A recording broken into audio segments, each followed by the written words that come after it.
Hello friends, do not disturb channel पर आपका स्वागत है। एक प्रशिक्षित युवती जो एक स्टेवार्डेस है, अपनी नौकरी के पहले दिन एक सामान्य दिखने वाली ट्रेन में काम शुरू करती है। ट्रेन में सैकड़ों यात्री हैं, कुछ काम के सिलसिले में सफर कर रहे हैं तो कुछ अपने प्रियजनों के साथ छुट्टियां बिताने के लिए। लेकिन जैसे ही ट्रेन 10 मिनट बाद एक विशेष स्टेशन पर पहुंचती है, सब कुछ बदल जाता है। डिब्बे पुराने और जर्जर हो जाते हैं, लोग पागल हो जाते हैं और खून खराबा शुरू हो जाता है। यह देखकर स्टेवार्डेस, जो अपने पहले दिन एक अच्छा अनुभव चाहती थी, पूरी तरह से सदमे में आ जाती है। इसके बाद कहानी हमें 1988 में ले जाती है। छोटी ओमी सन अपने जन्मदिन के लिए उत्साहित है और अपने पापा के स्पेशल गिफ्ट का इंतजार कर रही है। ओमी सन के पापा एक ट्रेन में कंडक्टर के रूप में काम करते हैं, जबकि उसकी दादी टीवी के सामने लेटी हुई है। ओमी सन अपने खिलौना ट्रेन के साथ खेल रही है, लेकिन जल्दी ही बोर हो जाती है और अपनी दादी का ध्यान खींचने की कोशिश करती है। जब दादी कोई प्रतिक्रिया नहीं देती तो ओमी सन उसे कंधे से झकझोरती है, लेकिन दादी का निर्जीव शरीर भारी होकर खिलौना ट्रेन पर गिर जाता है और उसे तोड़ देता है। टीवी से हमें यह चौंकाने वाली खबर मिलती है कि ओमी सन के पापा की ट्रेन में एक भयानक दुर्घटना हो गई है। ट्रेन अब जलते हुए धातु के मलबे का ढेर बन गई है। इसके बाद यह पता चलता है कि ओमी सन की दादी को यह खबर सुनकर दिल का दौरा पड़ा था, जिसके कारण उनकी मृत्यु हो गई। इसके बाद हमें दुर्घटना का वास्तविक दृश्य दिखाया जाता है। दो छोटे बच्चे, एक लड़का और एक लड़की, जिसमें से की बाजू में चोट लगी है, अपनी मां के शव को देख रहे हैं, जिसने उन्हें दुर्घटना से बचाने के लिए अपनी जान दे दी थी। 15 साल बाद ओमी सन अब एक ट्रेन में स्टेवार्डेस के रूप में काम कर रही है।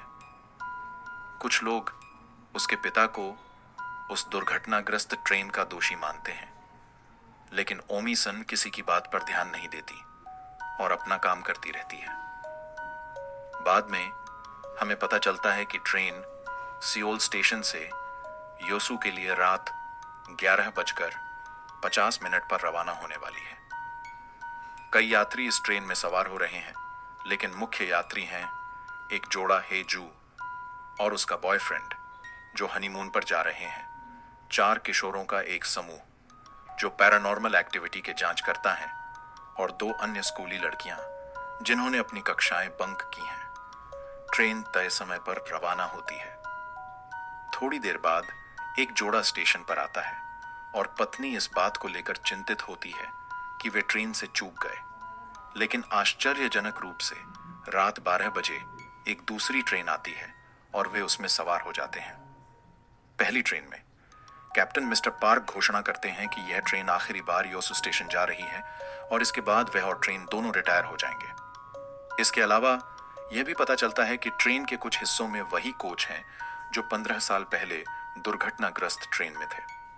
इस कारण से लोग अक्सर मानते हैं कि यह ट्रेन भूतिया है। थोड़ी देर बाद स्कूली लड़कियां जानबूझकर ओमी सन की फूड ट्रॉली से टकरा जाती हैं और कुछ चॉकलेट्स चुरा लेती हैं। ओमी सन इसे देखती है, लेकिन कुछ नहीं कहती। वह एक कोने में जाती है और खुद एक स्नैक खाने लगती है। तभी उसे ट्रेन के कंडक्टर जिनक्यू द्वारा मिस्टर पार्क के लिए फेयरवेल पार्टी में आमंत्रित किया जाता है। इसके बाद पूरा स्टाफ पार्टी में शामिल होता है और कप्तान को रिटायरमेंट पर बधाई देता है। पार्टी के बाद मिस्टर पार्क कंट्रोल रूम में वापस जाते हैं, जहां वे अचानक ट्रेन की पटरी पर एक लड़की को खड़ा हुआ देखते हैं। घबराकर वह जल्दी से ब्रेक खींचते हैं, जिससे सभी यात्री असंतुलित हो जाते हैं। लेकिन जब वह ट्रैक की जांच करने जाते हैं तो उन्हें वहां कोई नहीं दिखाई देता। इसके बाद पैरानॉर्मल टीम ट्रेन के एक यात्री का इंटरव्यू करती है, जो बताता है कि आज वही तारीख है जिस दिन 15 साल पहले भयावह दुर्घटना हुई थी। यात्री यह भी बताता है कि घटना के बाद से वह हर साल ट्रेन में यात्रा करता है, क्योंकि उसने उस दिन अपने माता पिता को खो दिया था। वह यह भी बताता है कि 3 साल पहले उसने ट्रेन में एक आदमी को ब्रीफकेस के साथ देखा था, लेकिन वह अचानक गायब हो गया। यात्री टीम को उस जगह ले जाता है जहां वह आदमी बैठा था। यह सुनकर सूही, जो कि टीम की एक सदस्य है और आत्माओं को देख सकती है, को उस सीट के आसपास एक अजीब ऊर्जा महसूस होती है। दूसरी ओर ओमीसन एक लड़के हुवांग के पास जाती है, जो अकेला सफर कर रहा है और अपनी ड्राइंग बुक में कुछ चित्र बना रहा है। लड़का बताता है कि उसकी माँ अगले स्टेशन पर उसका इंतजार कर रही है। जब ओमीसन ड्राइंग बुक देखती है तो पाती है कि हुवांग ने उन यात्रियों के चित्र बनाए हैं जो ट्रेन में नहीं है। इससे पहले कि वह इसे और अच्छे से देख सके, लड़का किताब छीन लेता है और उसे नष्ट करने की कोशिश करता है, जिससे ओमीसन को वहां से जाना पड़ता है। जल्द ही ओमीसन ट्रेन में अजीब चीजें देखने लगती हैं। ट्रेन पुराने और अंधेरे रूप में बदलने लगती है और हर जगह मकड़ियां रेंगती हुई दिखाई देती हैं। उसे उन लोगों की आत्माएं भी दिखने लगती हैं जो उस दुर्घटना में मारे गए थे। 15 साल पहले की घटना का दृश्य दिखाने के बाद सब कुछ अचानक सामान्य हो जाता है। फिर ओमीसन एक अज्ञात स्टेवार्डेस को देखती है और उसे अगले कोच तक फॉलो करती है।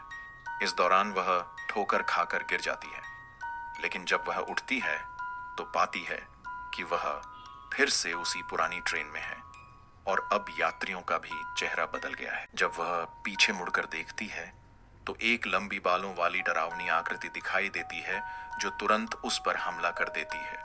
ओमीसन डर के मारे चिल्लाती है और एक यात्री सीट के पास खुद को छिपा लेती है, लेकिन जल्दी ही चारों ओर का माहौल फिर से सामान्य हो जाता है और अब वह आकृति एक काले विग में बदल जाती। सूही, जो इस सब को देख रही थी, विग उठाती है और यात्रियों से पूछती है कि क्या यह उनका है। कुछ देर तक कोई जवाब नहीं देता, लेकिन तभी एक अभिमानी स्कूली लड़की झूठ बोलकर कहती है कि यह उसका है और विग ले लेती है। बाद में ओमीसन को उसके स्टाफ सुपरवाइजर द्वारा बुलाया जाता है, जो यात्रियों को डराने के लिए उसे डांटता है। लेकिन इससे पहले कि मामला और बढ़े, ट्रेन का कंडक्टर जिनक्यू आता है और सुपरवाइजर को समझाता है कि ओमीसन का आज पहला दिन है, इसलिए उसे थोड़ा ढील देनी चाहिए। डरी हुई ओमीसन इसके बाद कुछ आराम करने चली जाती है। अगले दृश्य में हमें दूसरी ट्रेन दिखाई जाती है। रात 12 बजे ट्रेन में सवार हुआ था, अभी भी वही है। पत्नी जूमी काफी डरी हुई है क्योंकि ट्रेन में उनके अलावा कोई और नहीं है। लेकिन जब जोंग ह्यून चारों ओर देखता है तो उसे प्रोफेसर किम दिखाई देते हैं, जो पहले उसके विश्वविद्यालय में उसे पढ़ाते थे। फिर वह प्रोफेसर के पास जाता है, जो अपने साथ एक ब्रीफकेस लेकर चल रहे हैं। फिर दृश्य पहली ट्रेन पर कट जाता है, जहां वह लड़की जिसने विग के बारे में झूठ बोला था, बाथरूम में जाती है और उसे पहनने की कोशिश करती है, लेकिन अचानक उसे लगता है जैसे कोई उसका गला दबा रहा हो। जब वह लड़की इधर उधर देखने की कोशिश करती है तो विग उसके गले के चारों ओर लिपट जाती है और उसे गला घूंट कर मार देती है। यह वाकई खौफनाक था। इसके बाद ट्रेन एक स्टेशन पर रुकती है और खिड़की से ओमीसन को हुवांग नाम का लड़का ट्रेन से उतरता हुआ दिखता है। यह सोचकर कि वह खो सकता है, वह जल्दी से उसके पीछे जाती है, लेकिन वह पहले ही गायब हो चुका होता है। ओमीसन वापस ट्रेन में लौटने का फैसला करती है, लेकिन अचानक उसे एक यात्री सीट पर अपने पिता बैठे हुए दिखाई देते हैं, जिससे वह भयभीत हो जाती है। सौभाग्य से जिनक्यू उसे याद दिलाता है कि ट्रेन छूटने वाली है, जिससे वह तुरंत होश में आती है और जल्दी से ट्रेन में चढ़ जाती है। इस बीच एक महिला बाथरूम में जाती है और सिगरेट पीने लगती है। वह खराब मूड में लग रही है क्योंकि उसका बॉयफ्रेंड हाल ही के स्टेशन पर उतर गया था, उसे अकेला छोड़कर। तभी अचानक रोशनी टिमटिमाने लगती है और एक आत्मा उसके सामने आकर उस पर हमला कर देती है। धूम्रपान जानलेवा होता है। फिर कहानी हमें दूसरी ट्रेन में ले जाती है, जहां प्रोफेसर किम एक सहयात्री से बात कर रहे हैं। वह सहयात्री कोई और नहीं बल्कि ओमीसन के पिता हैं, जो एक म्यूजिक बॉक्स दिखा रहे हैं जिसे वह अपनी बेटी को देने की योजना बना रहे हैं। इसी दौरान प्रोफेसर बताते हैं कि वह अपनी थीसिस जमा करने के लिए योसू जा रहे हैं, जो उनके ब्रीफकेस में है। इस समय हमें एहसास होता है कि जोंग ह्यून और जूमी एक भूतिया ट्रेन में सवार हैं, जो 15 साल पहले दुर्घटनाग्रस्त हुई थी। इसके अलावा प्रोफेसर और ओमीसन के पिता आत्माएं हैं, जिन्हें अभी तक यह एहसास नहीं हुआ कि वे वास्तव में मर चुके हैं। पहली ट्रेन पर वापस जिनक्यू और ओमी सन उस महिला का शव पाते हैं जो धूम्रपान करने के लिए बाथरूम गई थी। लाश देखकर लगता है कि महिला भयभीत होकर मर गई है। जिनक्यू जल्दी से केंद्रीय कार्यालय को सूचित करने की कोशिश करता है, जबकि ओमी सन मृत महिला का फोन उठाती है। उसे महिला के बॉयफ्रेंड के कई अनपढ़े हुए मैसेज मिलते हैं, जिनमें उसे तुरंत ट्रेन से उतर जाने का सुझाव दिया गया है। शायद उसने ट्रेन से उतरने के बाद कुछ आत्माएं देखी। हैरान ओमी सन लाश को छोड़कर बाहर चली जाती है। अचानक ट्रेन फिर से पुरानी ट्रेन में बदलने लगती है। ओमी सन को वही अज्ञात स्टीवर्डेस दिखती है जो उसे बताती है कि उसने इस ट्रेन में काम करके गलती की है। वह स्टीवर्डेस फिर ओमी सन को बताती है कि वे सभी मरने वाले हैं। व्याकुल ओमी सन स्टीवर्डेस पर चिल्लाने लगती है, लेकिन वास्तव में वह अपनी लेडी सुपरवाइजर पर चिल्ला रही होती है। इसके बाद ओमी सन बेहोश होकर जमीन पर गिर जाती है। बेहोशी में उसे एक दृश्य दिखता है जहां यह पता चलता है कि अज्ञात स्टीवर्डेस 15 साल पहले दुर्घटनाग्रस्त हुई ट्रेन में काम कर रही थी। उसका नाम जंग जिनसुक था और ड्यूटी पर रहते हुए उसने गलती से जहर की एक बोतल गिरा दी थी, जिससे वह पूरी तरह नष्ट हो गई थी। लेकिन इससे पहले कि हम और कुछ जान पाते, ओमी सन को होश आ जाता है। बाद में वह अपने दर्शन और सपनों के बारे में जिनक्यू से बात करती है, लेकिन वह कुछ भी समझ नहीं पाता। इसके बाद ओमी सन मदद के लिए साइकिक सूही से संपर्क करने का फैसला करती है। बातचीत के दौरान सूही बताती है कि उसने भी पिछले स्टेशन पर रुकने के बाद से अजीब ओरगे महसूस की है। फिर दोनों को बाथरूम में जाती हैं जहां मृत महिला का शव पड़ा है। सूही लाश के पास जाने की कोशिश करती है, लेकिन उसे असहज महसूस होने लगता है, जैसे कुछ उसे रोक रहा। दूसरी ओर हमें हेजू और उसके बॉयफ्रेंड का दृश्य दिखाया जाता है। ये वही जोड़ा है जिसे हमने फिल्म की शुरुआत में देखा था, जो हनीमून के लिए जा रहे हैं।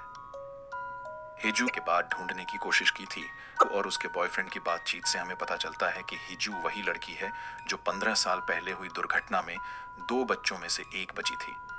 इसी बीच सूही को कुछ अखबारों से पता चलता है कि हु वांग, वह लड़का जिसे ओमी सन ने ट्रेन से उतरने, वह भी 15 साल पहले मर चुका था। हमें यह एहसास होता है कि ओमी सन जिन यात्रियों की देखभाल कर रही है, उनमें से अधिकांश भूत या दुर्घटना के शिकार हैं। ट्रेन के दूसरे हिस्से में सूही की एक दोस्त की हत्या जिनसुक की आत्मा द्वारा कर दी जाती है। कुछ देर बाद जब ओमी सन सूही को चेक करने जाती है, तो पाती है कि वह फर्श पर बेहोश पड़ी है और उसे किसी ने चाकू मार दिया है।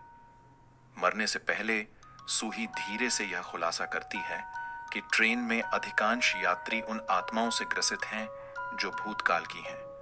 उनमें हिजू और उसका बॉयफ्रेंड भी शामिल हैं, जिनके शरीर में वे 2 बच्चे हैं जो 15 साल पहले अपने माता पिता के साथ दुर्घटना में मारे गए थे और अब वे ट्रेन को दुर्घटनाग्रस्त करने की योजना बना रहे हैं। सबसे पेचीदा बात यह है कि आत्माओं को भी यह पता नहीं है कि वे मर चुकी हैं, इसलिए वे ट्रेन में यात्रियों के रूप में यात्रा कर रही हैं। यह सुनते ही ओमी सन तुरंत जोड़े का सामना करने के लिए जाती है, लेकिन इससे पहले कि वह उन्हें समझा पाती कि वे ग्रसित हो गए हैं, हिजू का बॉयफ्रेंड उसे पीछे से चाकू मार देता है, जिससे ओमी सन एक बार फिर बेहोश हो जाती है। इस बीच जिनक्यू ट्रेन को स्टेशन पर नहीं रोक पाता जैसा कि उसे होना चाहिए था।